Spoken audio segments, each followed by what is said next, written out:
China is not only a superpower with global reach, increasing global reach, it is also a self-conscious superpower, made more self-conscious by COVID. And this market Leninist China is becoming more and more Leninist. That also has implications for all of us. I assume that the Chinese-Russian partnership, which is not an alliance, but that partnership will remain in place during the next years. And that also has implications. So what does this mean for the Europeans who live on this side of the water? Well, the first thing, of course, is that the United States will have one major foreign policy concern, and that is, of course, the strategic competition with China. And this is one of the very few items, possibly the only item, on which there is a modicum of consensus in Washington between the Democrats and the Republicans, between the Hill and the White House, even today, and probably more so in the future. The US-Chinese consensus will overshadow American policy vis-à-vis the Europeans, and notably the European members of NATO. The manner in which the Americans perceive the role of Europe vis-à-vis America's China policy will be key to the relationship between the United States and Europe. That was true when I wrote my piece, but it is becoming truer, if I can put it that way, as the months go by, and notably in the COVID world. Other meaning for Europe, if the China-Russia partnership is solid and has serious reasons to exist, Europe should not waste its time believing that it can somehow break that partnership. That is one area in which I have a substantial difference of opinion vis-à-vis what appeared to be, until at least recently, French policy.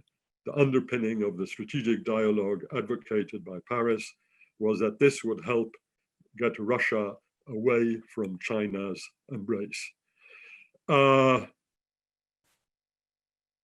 If these implications are taken on board, well, we also have to consider a third implication, and that is that China views Europe not as a potential counterweight to the US.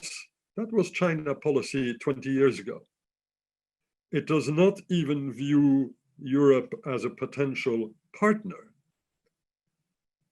China now essentially views Europe as a place to influence and to exploit, and to do so quite roughly, in a way which is not too different from the way in which the Europeans treated China during the 19th century. And if I make the analogy, it is because this is an analogy you do actually find in the Chinese literature when they look at their own relationship with Europe. Reading the Global Times, which is a quite representative mouthpiece of the more nationalistic strand of the Chinese Communist Party, if you do that, you understand exactly what I mean.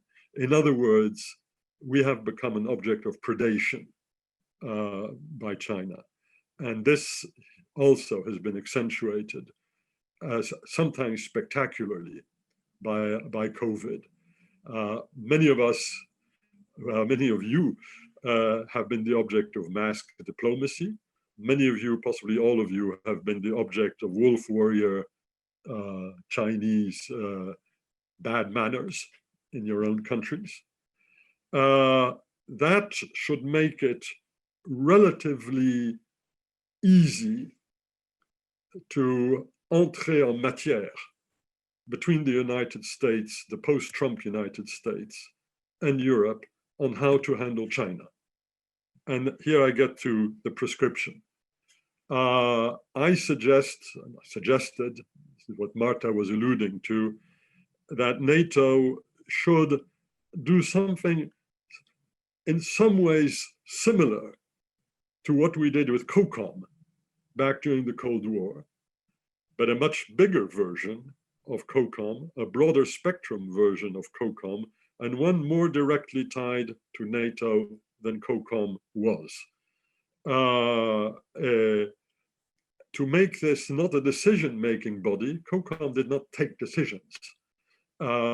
It looked at various issues, notably the sort of technological issues which Mircea was referring to, and suggested decisions which we could take collectively or individually in other frameworks, like NAC in NATO or in our national capitals.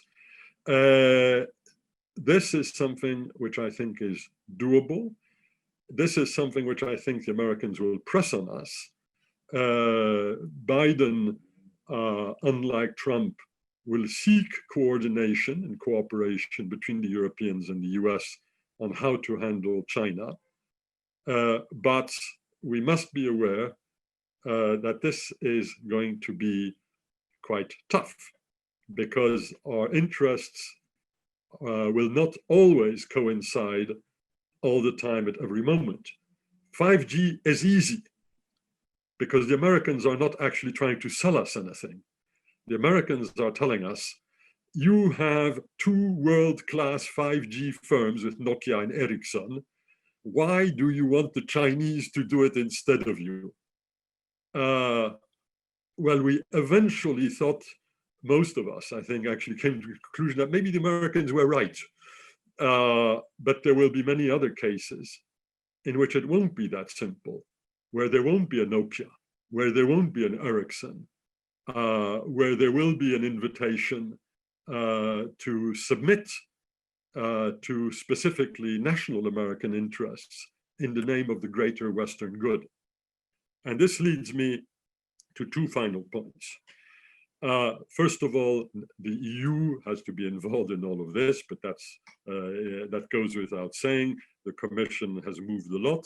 The European Council, of course, has also moved a lot in the sense that it has picked up the meme of China as a systemic competitor, language which is, by the way, is very close to that of Biden on China, talks about competition. And how to articulate NATO and the EU is not necessarily going to be simple. I actually do get a little bit into that topic in my piece.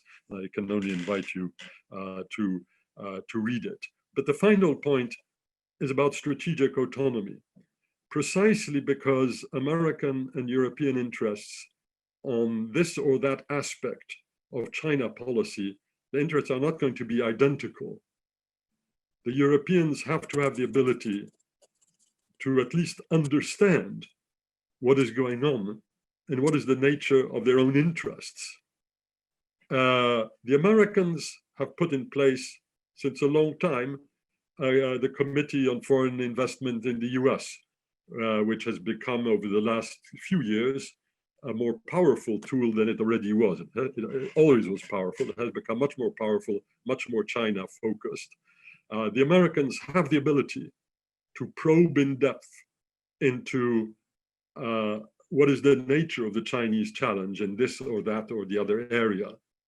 The Europeans, we're only beginning to take baby steps in that direction in the capitals.